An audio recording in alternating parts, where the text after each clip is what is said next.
Lecture number 3 FSc part 1 biology chapter number 1। Topic है आज का हमारा लेवल्स ऑफ ऑर्गेनाइजेशन। ऑर्गेनाइजेशन के डिफरेंट लेवल्स को हमने स्टडी करना है कि किस तरह से ऑर्गेनिजम्स जो हैं वो ऑर्गेनाइज्ड होके किन लेवल से गुजर के जो है वो ऑर्गेनाइजेशन शो कर रहे होते हैं। तो बेसिकली डिफरेंट लेवल्स हैं हमारे पास ऑर्गेनाइजेशन के। सीक्वेंस में अगर हम बात करें तो सबसे पहला जो हमारा लेवल है that is atomic and sub atomic level, ठीक है। उसके बाद आ जाता है molecular level, organelle and cell level. उसके बाद टिश्यू लेवल। उसके बाद आ जाता है हमारे पास organ and organ system level.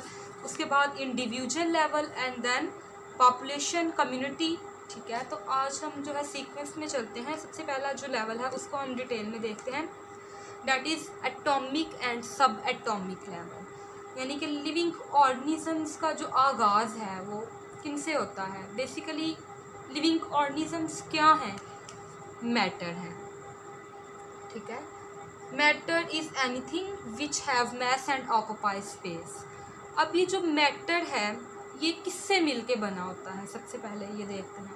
तो मैटर जो है एलिमेंट्स से बनता है। एलिमेंट्स किससे बनते हैं? एटम्स से। यानी कि मैटर का जो स्मॉलेस्ट पार्टिकल है दैट इज़ एटम।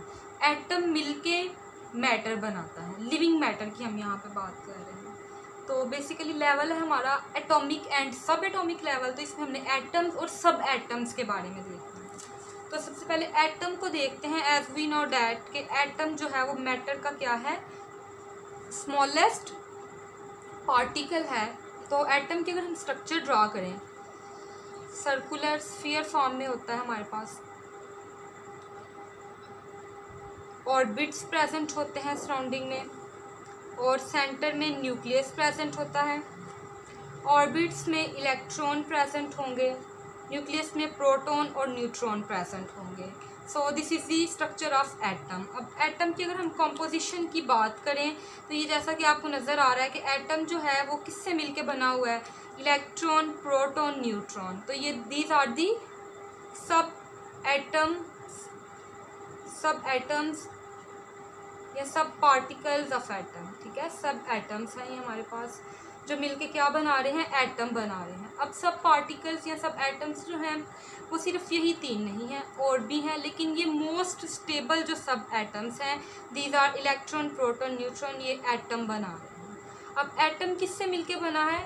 सब एटम्स से। तो बेसिकली ऐसा लेवल जिसके अंदर हम एटम्स और सब एटम्स को स्टडी करते हैं known as atomic and sub atomic level, ठीक है। अभी हमने देखा कि किस तरह से हमारे पास जो है लिविंग ऑर्गेनिज्म मैटर से मिलके बने होते हैं, और मैटर जो है एलिमेंट से, एलिमेंट एटम से, और एटम की बात करें तो वो सब एटम से मिलके बना होता है। सब एटम में मोस्ट स्टेबल कौन कौन से हैं? Electron, proton and neutron. ये मिलके एटम बना रहे होते हैं, और एटम जो है वो एलिमेंट बनाता है। ये हमारा फर्स्ट लेवल ऑफ ऑर्गेनाइजेशन था। नेक्स्ट देखते हैं अब second level of organisation, that is molecular level.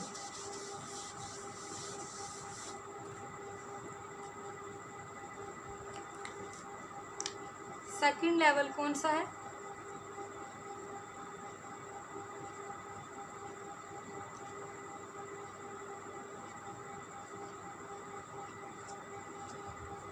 Molecular level. Molecular level के अंदर क्या होता है कि एज वी नो डैट के एलिमेंट्स जो हैं वो एग्जिस्ट करते हैं। अब लिविंग ऑर्गेनिजम्स के अंदर जो एलिमेंट्स हैं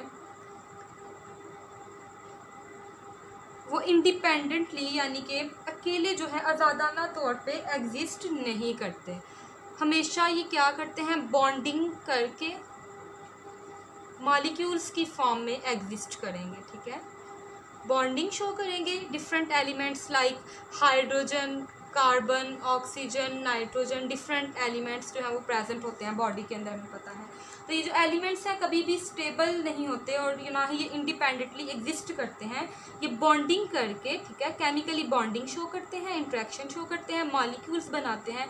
मॉलिक्यूल्स को हम डिफाइन कर सकते हैं स्टेबल फॉर्म ऑफ एलिमेंट, ठीक है। स्टेबल एलिमेंट की फॉर्म है ये जो कि बॉडी के अंदर एग्जिस्ट करती है। अब मॉलिक्यूल्स की अगर हम बात करें तो मॉलिक्यूल्स जो हैं इनको हम टू कैटेगरीज में डिवाइड करते हैं। एक तो ये कि हम इनको इनके वेट के लिहाज से डिवाइड करते हैं और दूसरा इनके अंदर प्रेजेंट कार्बन और हाइड्रोजन की बिना पे इनको डिवाइड करते हैं। तो पहली जो डिवीजन है that is about micromolecules and macromolecules.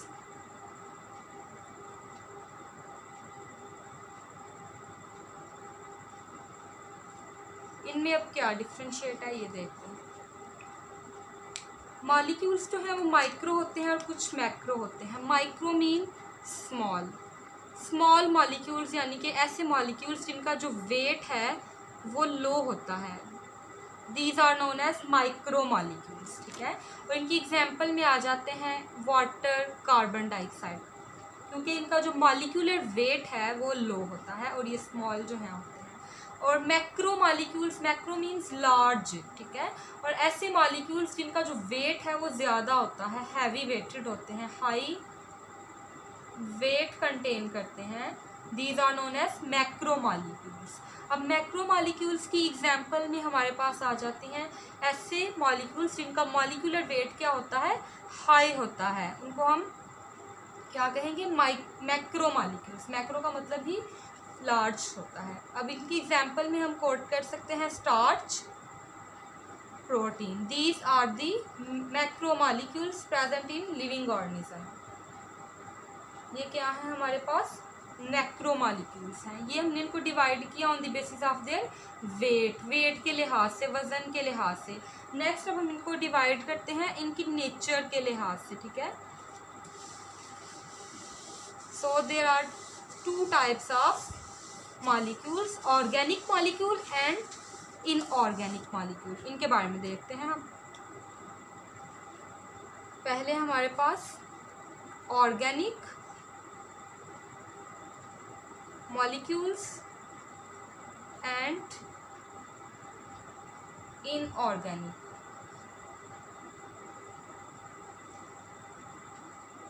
Molecules, organic molecules ऐसे मॉलिक्यूल्स को कहते हैं जिनके अंदर कार्बन और hydrogen at a time present हो, ठीक है। कार्बन और हाइड्रोजन जिस मॉलिक्यूल के अंदर प्रेजेंट होगी, both elements, both molecules are present, उन्हें हम ऑर्गेनिक मॉलिक्यूल कहेंगे। इकट्ठी प्रेजेंट होनी चाहिए, दोनों में से अगर एक भी मिस है तो वो इनऑर्गेनिक हो जाएगा, ठीक है। जिसमें कार्बन और हाइड्रोजन इकट्ठी प्रेजेंट नहीं होती, या तो कार्बन प्रेजेंट है या हाइड्रोजन प्रेजेंट है, दोनों इकट्ठे प्रेजेंट नहीं होते।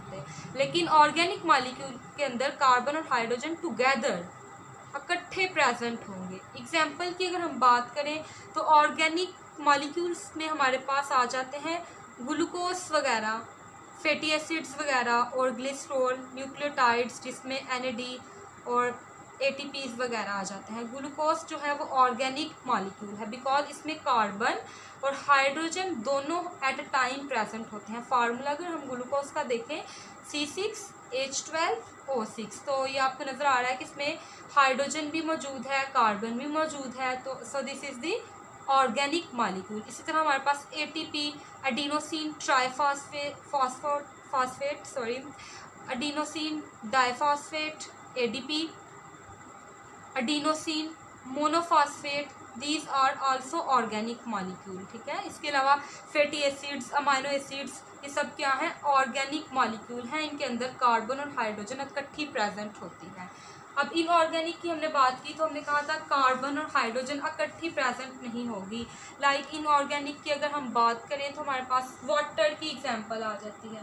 इसमें आपको नज़र आ रहा है कि हाइड्रोजन तो प्रेजेंट है बट कार्बन जो है वो एब्सेंट है, सो ये ऑर्गेनिक नहीं और इनऑर्गेनिक मॉलिक्यूल कहलाएगा। सो इस लेवल पे हम मॉलिक्यूलर लेवल्स पे हम मॉलिक्यूल्स की स्टडी करते हैं जो कि डिफरेंट अमाउंट के लिहाज से बॉडी के अंदर प्रेजेंट होते हैं। अब मॉलिक्यूल्स नेचर में कहा जाता है कि there are 92 kinds of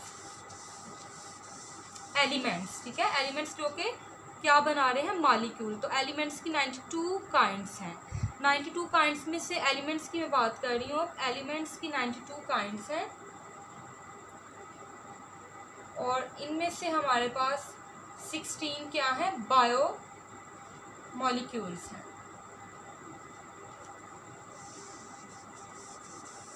bio elements, ठीक है। एलिमेंट्स की हम बात कर रहे हैं जो कि मॉलिक्यूल बनाते हैं मॉलिक्यूलर लेवल में। बेसिकली हमने एलिमेंट वाले में इसको जो है वो कोट कर सकते हैं एलिमेंट वाले पॉइंट में कि एलिमेंट्स जो है 92 काइंड्स के होते हैं, 16 बायो एलिमेंट्स कहलाते हैं। 16 बायो एलिमेंट्स के लिए कहते हैं एनी एलिमेंट्स जो कि ऑर्गेनिजम्स के अंदर प्रेजेंट हों, these are known as bio elements. Bio mean life, living organism, तो लिविंग ऑर्गेनिजम्स के अंदर मौजूद एलिमेंट्स को हम बायो एलिमेंट्स कहते हैं। 16 ही नंबर होते हैं। 6 जो है बॉडी का मेजर मैस यानी कि 99% मैस बनाते हैं बॉडी का, और जो बाकी 10% है वो बॉडी का 1% मैस बनाएंगे। 6 जो है वो मेजर क्यों है, क्योंकि वो 99% बॉडी मैस बनाते हैं। इनमें हमारे पास carbon, hydrogen, oxygen, nitrogen, calcium, phosphorus आ जाते हैं, और इनकी जो क्वांटिटी है वो वेरी करती है। कार्बन, हाइड्रोजन सबसे ज़्यादा, ऑक्सीजन प्रेजेंट होती है 65%, हाइड्रोजन 10%, कार्बन 18%, नाइट्रोजन 2%, कैल्शियम भी 2%, फास्फोरस 1%, 3% नाइट्रोजन, ठीक है। सो इनको टोटल करें तो 99% निकलता है, जो कि हमारी बॉडी का 99% मैस बना रहे होते हैं। इस तरह कुछ एलिमेंट्स जो हैं वो 1% मैस बनाते हैं। 10 एलिमेंट्स हैं जिसे हम अदर एलिमेंट्स का नेम देते हैं। इनमें ट्रेस अमाउंट में मौजूद जो एलिमेंट्स हैं वो आ जाते हैं, जिसमें सल्फ़र, मैग्नीशियम, आयरन वगैरह शामिल होते हैं। सो ये आपके पास एक एक्स्ट्रा इन्फॉर्मेशन थी, आपकी बुक में प्रेजेंट नहीं है ये एलिमेंट्स के बारे में। इसमें हम मॉलिक्यूलर लेवल्स में बेसिकली मॉलिक्यूल्स को स्टडी करते हैं। जैसा कि हमने कहा मॉलिक्यूल्स को हमने डिटेल में डिस्कस कर लिया और उनकी डिवीजन को भी देख लिया कि इनऑर्गेनिक, ऑर्गेनिक होते हैं, कुछ माइक्रो और मैक्रो होते हैं। तो इनकी स्टडी को, मॉलिक्यूल्स की स्टडी को हम मॉलिक्यूलर लेवल का नेम देते हैं।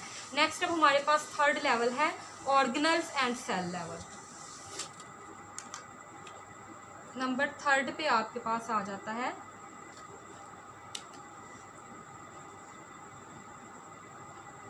ऑर्गेनल्स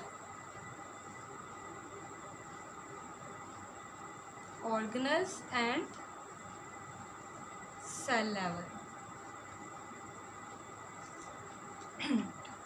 अब माइक्रो और मैक्रो डिफरेंट मॉलिक्यूल्स जब मिलते हैं, ठीक है, डिफरेंट मॉलिक्यूल्स आपस में जब कंबाइन करते हैं तो वो क्या बना देते हैं, ऑर्गेनल्स बना देते हैं। ऑर्गेनल्स बेसिकली क्या है, components of the cell, components of a cell. Cell के जो कंपोनेंट्स हैं उनको हम ऑर्गेनल्स कहते हैं। सेल क्या है, cell is the basic functional and structural unit of life. तो सेल की हम कंपोजिशन की बात करें तो हम कहते हैं डिफरेंट ऑर्गेनल्स जो हैं वो मिलके क्या बनाते हैं, सेल बना रहे होते हैं। फॉर एग्जांपल ये हमारे पास एक सेल है, इसके अंदर डिफरेंट ऑर्गेनल्स प्रेजेंट होंगे। Nucleus, mitochondria, Golgi bodies, endoplasmic reticulum, ribosomes, these are the components और organelles of the cell। और ये किस तरह से बनते हैं, जब डिफरेंट मॉलिक्यूल्स आपस में कंबाइन करते हैं। ये सेल का स्ट्रक्चर है हमारे पास, और ये इसके अंदर मौजूद डिफरेंट ऑर्गेनल्स हैं, like mitochondria, Golgi bodies, Golgi apparatus भी कहते हैं, न्यूक्लियस, राइबोसोम्स,